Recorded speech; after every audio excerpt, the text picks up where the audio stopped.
Hello, welcome to my channel. Today we are making a really delicious Cameroonian delicacy. Stay tuned, guys.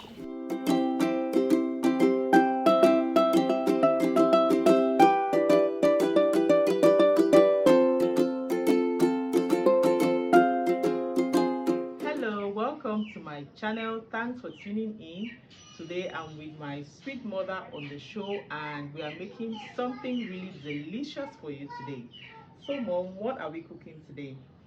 Hello, yummy mommy. Today we are cooking a traditional dish, Bakossi traditional dish. It's Suba and Zamge. Oh, okay. Wow. So, suba and zamge, the Bakossi traditional dish. So, are these the ingredients you are going to be using for this dish? Yes, we have cocoa leaves for the soup. And then we have Njangsang like spices for the soup too. Okay. Mhm. It's optional. Some people cook the soup without salt. Okay. Others put a bit of salt. But normally we don't put much salt in the soup. So, are we also going to be using this palm oil for this soup?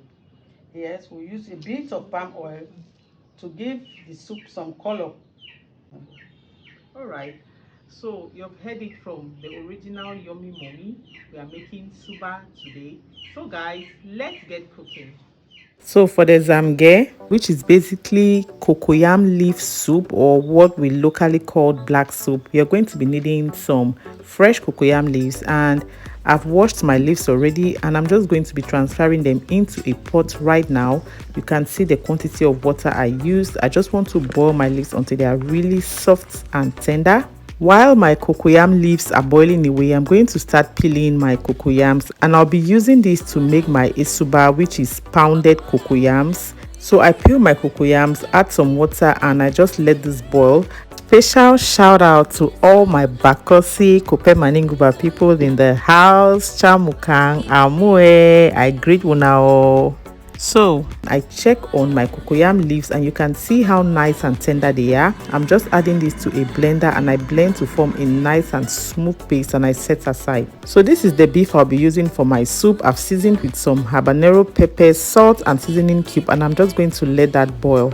So my cocoyams have been boiling for a while now and I'm just testing them using a broomstick, and you can see how nice and tender they are. I know they are ready at this point and I take it out right away and I start pounding. Now to get a nice and smooth esuba, you want to pound your cocoyams hot. You don't want to let it sit or cool before you start pounding. You want to transfer your cocoyams also one at a time into your mortar, and then you're crushing them with the pestle right away. So I'm just going to pound until I get a smooth consistency. Meanwhile, my meat has been boiling now for about 20 minutes or so. I'm going to go ahead to add in my blended cocoyam leaf paste and I stir everything together, and I'm just going to let this to continue boiling. So back to pounding our cocoyams. Once you're beginning to have a smooth consistency, you want to start dipping your pestle into a bowl of water like this, and then you go ahead to pound. You're just going to do this repeatedly, and this is going to help you give that smooth silky finish look to your esuba. So once that is done, you just transfer it onto a bowl. Some people love to even tie it in palm leaves. It is totally up to you, and you just set this aside. Your esuba is ready. So our soup has been cooking for a while now, and you notice that it is beginning to thicken. I'm going to add in about a quarter cup of palm oil, and this is just going to help it to have that nice glossy finish, that typical zamge look. Also, you're going to add in some grounded Njangsang, just about 1/3 of a cup or so. It's not shown in the video because for some reason my phone stopped recording, but yes, I added my Njangsang after adding my palm oil, and then you're just going to let this cook until your soup thickens. So once your soup thickens to this consistency and you begin to notice some oil on the top, you know that your soup is almost ready. So you can go in with whatever meat, and you can totally add in your smoked fish or your dried fish for this soup.